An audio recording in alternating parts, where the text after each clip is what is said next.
Welcome viewers to the Thought Leader Show. I'm your host Major Sunil Shetty. A 3-day workshop on defense and aerospace industry is being organized by the US Consulate Hyderabad for the Indian startups. The workshop is fully funded by the US Consul General Hyderabad. To throw light on the event, which is for the benefit of Indian startups, especially from the defense and aerospace, we have today with us Mr. Samir Malik, who is the program manager of the event. Welcome to the show, Samir. Welcome. Thank you, Major. How are you? I'm doing good. I'm good. Thank you. Samir, you're heading, you're head of the program, and this particular event is being organized in December, in the month of December, and it is, for the Indian startups that are in the defense and aerospace sector. Tell us about the event. What is the event all about? Yeah, so this is the Defense and Aerospace Workshop, which is, again, as you mentioned, it's organized in December. It's happening from December 9th to 11th. And it's a physical event, a socially distanced event we're trying to do for defense and aerospace startups. This is, again, in partnership, like you mentioned, with US Consulate of Hyderabad. We are doing this for Indian startups in the defense and aerospace industry who are from Telangana, Andhra Pradesh, or Odisha. They don't have to be from these states, but even if they have major contracts or major partners in these states, they can apply and benefit from this workshop.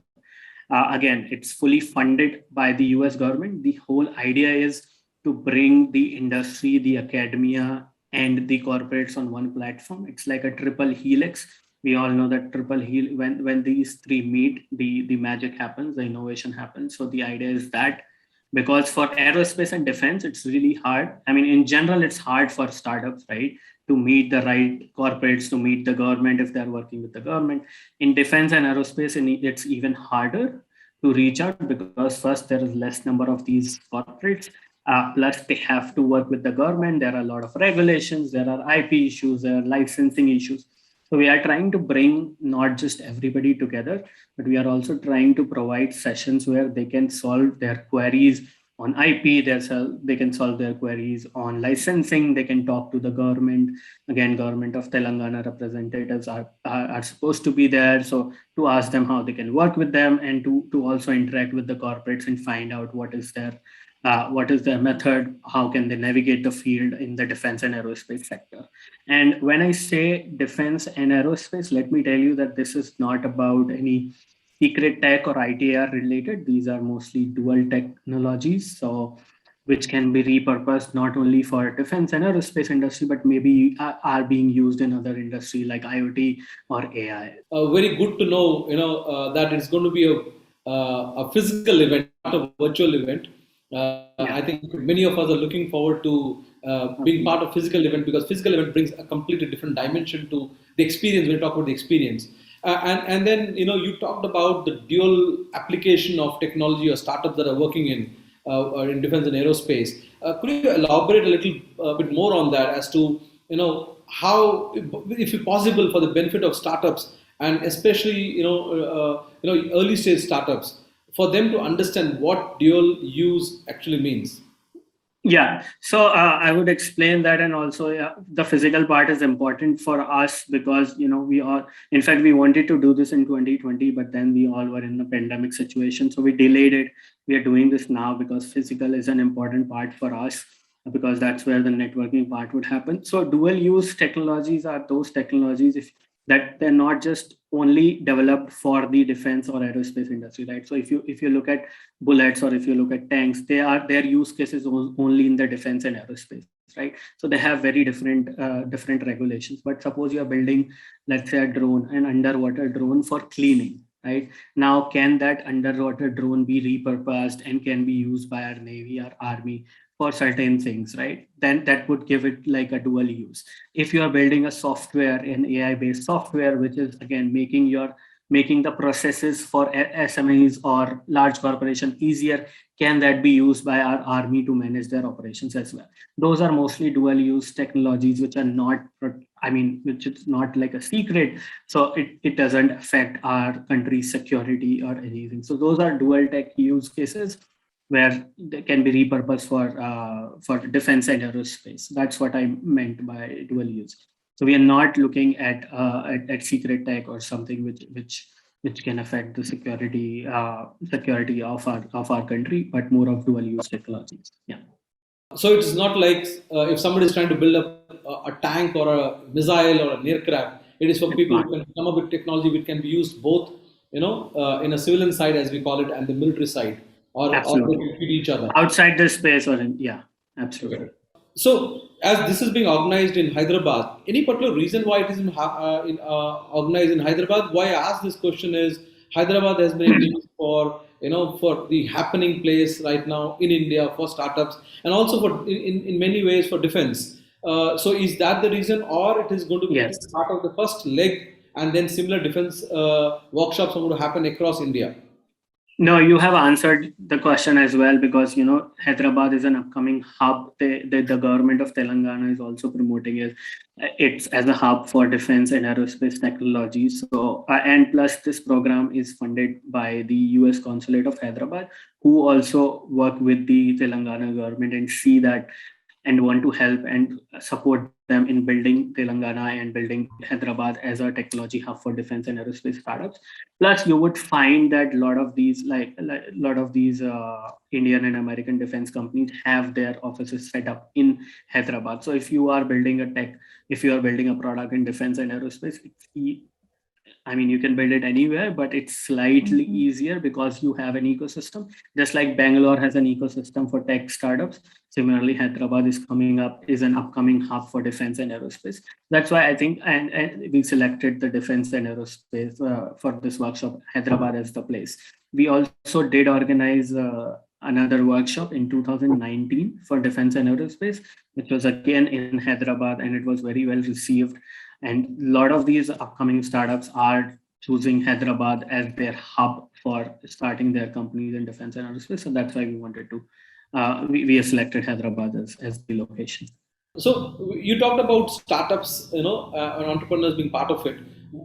At what stage should a startup be to be part of this? I mean, is it open for people with ideas? Is it open for people with prototypes or a minimum viable product? What level of startups can be part of this? Yeah, so it's open again. It's open to startups who are at TRL level 4 and above. Now, what is TRL level 4 is that you need to have an MVP. So it is not for idea stage companies or companies who are still building their prototype. So you need to have at least your final prototype, final MVP ready. And because if you are going to meet those companies in defense and aerospace, it takes a long time to develop your product, right?